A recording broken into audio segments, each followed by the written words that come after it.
ទស្សនិកជនឥឡូវនេះសល់មួយគូចុងក្រោយដែលមួយគូនេះតម្រូវទៅលើបេក្ខជននួនស្ថិរៈច្រៀងឆ្លងឆ្លើយជាមួយនឹងបេក្ខនារីម៉ងច័ន្ទកញ្ញា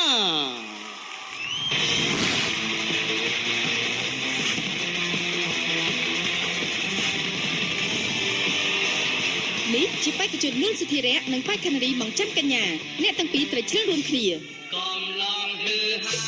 ចំពោះជុំទី2ដែលនាងខ្ញុំត្រូវចាប់ដៃគូច្រៀងជាមួយនឹងបងប្រុសនួនស្ថិរៈការចាប់ដៃគូជាមួយនឹងគាត់គឺខ្ញុំពិតជាមានការពេញចិត្តខ្លាំងមែនទែនដោយសារតែគាត់គឺជាមនុស្សម្នាក់ដែលមានការសហការល្អហើយគាត់គឺជាអ្នកចម្រៀងដែលចូលចិត្តច្រៀងបទពីដើមស្រាប់យើងធូរអញ្ចឹងទៅច្រៀងពិបាកធ្វើលេវយើងហ្មងពេលដែលពួកខ្ញុំទាំងពីរនាក់ហាត់សមគឺមានភាពស៊ីសង្វាក់និងល្អច្រើនបើនិយាយទៅគឺល្អចាំមើលអ្នកទាំងពីរនឹងមានអ្វីពិសេសដែលអាចធ្វើឲ្យទស្សនិកជនចាប់អារម្មណ៍នៅក្នុងកម្រិតណាដែរខ្ញុំសង្ឃឹមថាការចាប់ដៃគូរវាងខ្ញុំហើយនិងកញ្ញានឹងធ្វើឲ្យពុកម៉ែបងប្អូនទាំងអស់មានការពេញចិត្តហើយខ្ញុំក៏សង្ឃឹមថាយើងទាំងពីរនាក់នឹងសហការគ្នាច្រៀងបទចម្រៀងរបស់នេះឲ្យបានល្អCambodia Idol រដូវកាលទី2វគ្គ Live Show សប្តាហ៍ទី7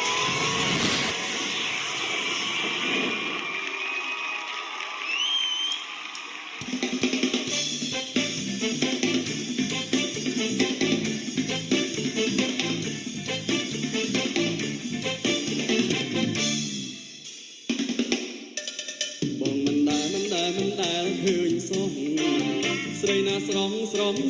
ដូចអូនញញឹមមិនដែលស្រពោនអូនអាយអូនស្រីឈ្មោះអ្វីដែលប្រលឹងខ្ញុំមិនដែលស្គាល់ឡើយខ្ញុំមិនឆ្លើយទេកុំខឹង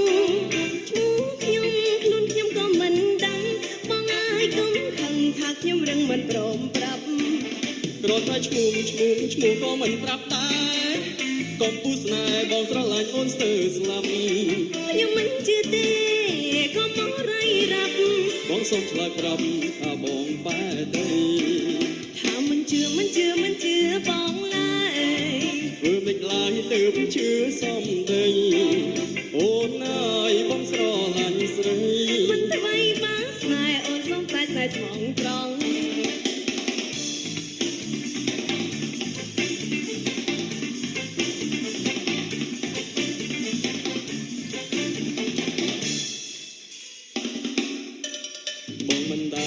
មិនដែលឃើញសោះស្រីណាស្រងដូចអូនញញឹមមិនដែលស្រពោនអូនអើយអូនស្រីឈ្មោះអ្វីដែលប្រលឹងខ្ញុំមិនដែលស្គាល់ឡើយខ្ញុំមិនឆ្លើយទេកុំខឹងឈ្មោះខ្ញុំខ្លួនខ្ញុំក៏មិនដឹងបងអាយកុំខឹងថាខ្ញុំរឹងមិនព្រមប្រាប់គ្រាន់តែឈ្មោះក៏មិនប្រាប់ដែរ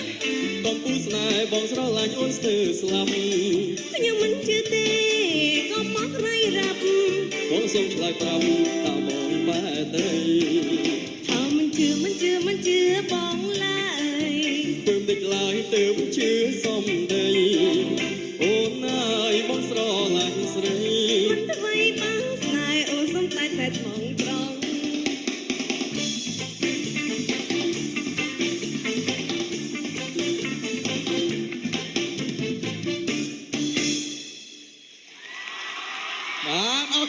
អរគុណអស្នើទៅដែរជូនដល់បេក្ខជនបេក្ខនារីបាទម៉ងច័ន្ទកញ្ញានិងសុធិរៈមើលឡើងជក់ហ្មងណាជក់ដល់ហ្មងចាប៉ុន្តែខ្ញុំចាប់អារម្មណ៍រឿងមួយមិនទៅធិរៈបាទលេចធ្លោជាមួយនឹងការសម្ដែងបងសុំទឹកមុខម្ដងទៀតទៅរៀងទៅអញ្ចេះមិនទេអត់ទេកន្លែងបងមិនដែលឃើញសោះណាចាឲ្យកាយវិការមិនដាក់កញ្ញាមិនមើលទៅដូចមិនទេមើលទៅអត់ស្រួលស្រួលម្ដងទៀតមើលមកឥឡូវចាំមើលបងមិនដែលឃើញសោះគេទៅអែនគេស្រីណាស្រងដូចអូនញញឹមមិនដែលស្រពោនបាទអរគុណច្រើនបាទអារម្មណ៍មិនដែរធិរៈអារម្មណ៍រីករាយបងនិយាយថ្ពាល់ពីក្បិចចឹងផ្អែមហ៎បាទផ្អែមបងមកសរសៃនេះហាត់បានកោបាត់បាទហត់ហ្នឹងកោបែអូតាំងព្រឹកទៅថ្មហ្នឹងហើយមិនអាចកោវិញអូយលោកអត់ទេកញ្ញាខ្ញុំអាណិតគាត់ព្រោះអីតោះស្អីគាត់ថ្ងៃហ្នឹងធំខ្ញុំខ្លាចតែដួលចាមកអីទេមិនអីអរគុណបាទឥឡូវកញ្ញាវិញមិនដែរ គេបាច់ថ្ពាល់រហូតចឹង ចាការដែលសមនោះអត់សូវបាច់អត់បាច់ហ្មងណា អឺ ដល់ឡើងមកសមបេះយកបាច់យកគ្មានសម្រាកហ្មងមកដល់ទាំងហើមមិនទាន់ឲ្យតិចតិច តែអីដែលសំខាន់ណាគឺយើងឈរឲ្យគេបាច់ទៀតណា ណែ មែនទេភ្លេចខ្លួន ឈោជ្រៀងងាកចេះលោទៅធ្វើយើង តែនេះចេះថាគេ បាទអរគុណឥឡូវនេះដល់យោបល់ពីគណៈកម្មការសូមអញ្ជើញលោកឆនសវណ្ណរាជ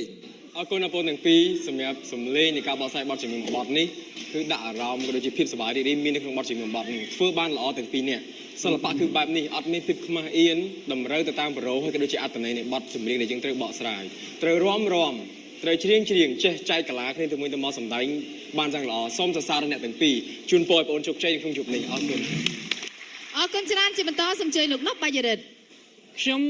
ស្ទើរតែមិនជឿថាអ្នកទាំងពីរមានភាពស៊ីចង្វាក់គ្នាបានល្អអញ្ចឹងពីព្រោះធ្លាប់តែឃើញសុធារៈគាត់ក៏រៀងដូចថារុំទុំទោះបីជាដូចថាពេលខ្លះច្រើមទៅក៏មានកម្រិតមួយហើយកញ្ញាដូចគាត់លេងខ្លែមពាក្យសម្ដីទឹកមុខអីបន្តិចបន្តួចទេតែសម្រាប់ថ្ងៃនេះគឺប្លែកភ្នែកសម្រាប់ខ្ញុំបាទប្លែកភ្នែកសម្រាប់ខ្ញុំដូច្នេះទាំងការច្រៀងទាំងការល្អទាំងការច្រៀងនិងការសម្ដែងចេញគឺបានល្អសម្រាប់ខ្ញុំពេញចិត្តខ្ញុំចូលចិត្តហើយទាំងអស់នេះខ្ញុំជឿថាទស្សនិកជនគាត់ក៏មើលឃើញពីការខិតខំប្រឹងប្រែងនិងចំណុចល្អរបស់អ្នកទាំងពីរដូចគ្នាជូនពរឲ្យទទួលបានជោគជ័យនៅក្នុងយប់នេះដើម្បីទុកពេលឲ្យបងក៏ដូចជាកញ្ញានិយាយបន្ថែម អរគុណ ចាអរគុណដូច្នេះជាបន្តសូមអញ្ជើញលោកព្រាបសវណ្ណ បាទលោកព្រាបសវណ្ណមកចេញពីឡើងចេញ អរគុណថ្ងៃនេះមានរឿងច្រើនខ្ញុំសើច មានតែភ្នែកទេបង តាមពីមួយបង បងជួយបាត់ខ្ញុំណាមួយលើ និយាយម្ដងទៀតទេ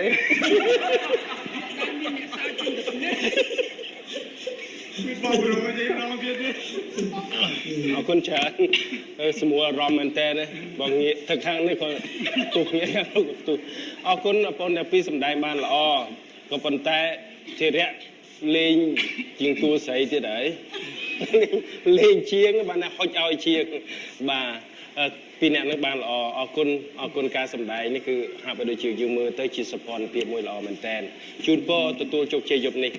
បាទ បាទសូមអរគុណបាទបន្តសូមអញ្ជើញកញ្ញាអុកសុគន្ធកញ្ញា ចាអរគុណបងភាកច្រើនឲ្យទៅពេលបងរត់និយាយគាត់កាហែមរហូត ដាស់សាយគេនឹង តែចំពេលតែបងរត់និយាយឯងបង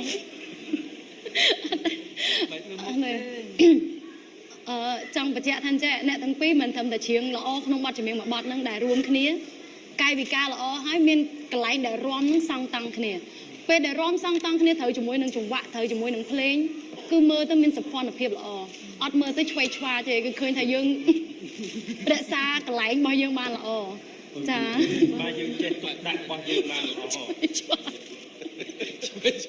អរគុណជូនពរអ្នកទាំងពីរទទួលបានភាពជោគជ័យ បាទសូមអរគុណបាទអរគុណដល់គណៈកម្មការទាំង4រូបហើយសូមជម្រាបជូនថាលេខកូដសម្គាល់របស់អ្នកទាំងពីរនៅដដែលដូចនឹងបេក្ខជនបេក្ខនារីដទៃដែរបាទម៉ងច័ន្ទកញ្ញាមានលេខកូដសម្គាល់លេខ2ហើយលោកបេក្ខជនបាទនូនសធិរៈបាទមានលេខកូដសម្គាល់លេខ5ដូច្នេះសូមកុំភ្លេចបោះឆ្នោតគ្រប់គ្រងក្នុងពេលបន្តិចទៀតនេះ ជូនពរអ្នកទាំងពីរសំណាងល្អនៅក្នុងរាត្រីនេះ អរ ណា គុណណាជូនពរបាទអ្នកទាំងពីរអបអរសាទរមួយ